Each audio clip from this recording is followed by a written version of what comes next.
Շնորհակալություն։ Պարոն Խաչատրյան, պարոն Ավետիսյան, հարգելի գործընկերներ,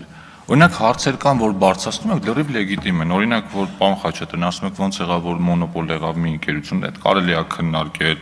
կամ օրինակ, որ ասում եք կարմիր գծերի մասին այդ որոշումը ընդունելուց հետո խցանումները ինչքանով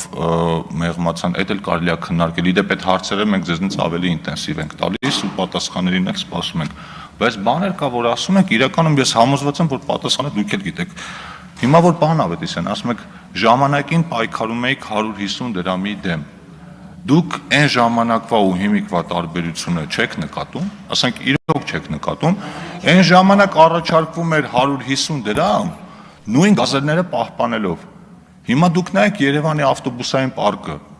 այսինքն դրանք համեմատելու ենթակա բաներ են, ու վերջին հաշվով այս տարիների ընթացքում մենակ գնաճը բավարար էր, որ առանց որևէ բանի սակագինը վերանայելու հիմք առաջանար։ Այսինքն ուզում եք համոզել մարդկանց, որ հնարավոր է ինքնարժեքից ցածր գնով ունենալ նորմալ հասարակական տրանսպորտ, տենց բան չի լինում։ Քաղաքացին եթե չվճարի, ուղևորը չվճարի, բոլորն են վճարելու դրա փոխարեն այլ հարկերի տեսքով։ Դուք դա ինձնից դա գիտեք։ Կամ որ ասում եք ինչու առաջացավ այդ անհրաժեշտությունը։ Նախ ու այդ տուգանքի մատերիալն էլ մանտրայի նման ամեն անգամ կրկնում եք։ Եթե կա կանոն, պիտի լինի նաև պատասխանատվություն։ Իսկ այդ պատասխանատվությունը առաջանում է անհրաժեշտությունը հատկապես այն դեպքում, երբ որ խորհրդարանի падգամավորները փոխանակ մարդկանց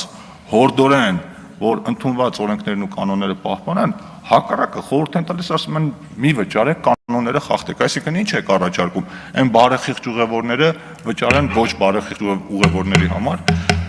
Ուզում եմ ասել, ավարտում եմ, մի ձևացրեք, որ դուք մեր քաղաքացիների մասին ավելի շատ եք մտածում, քան այդ քաղաքացիները ու մենք, որովհետև այն բոլոր փոփոխությունները, որ կատարում են, հենց այդ քաղաքացիների շահերից ելնելով են անում։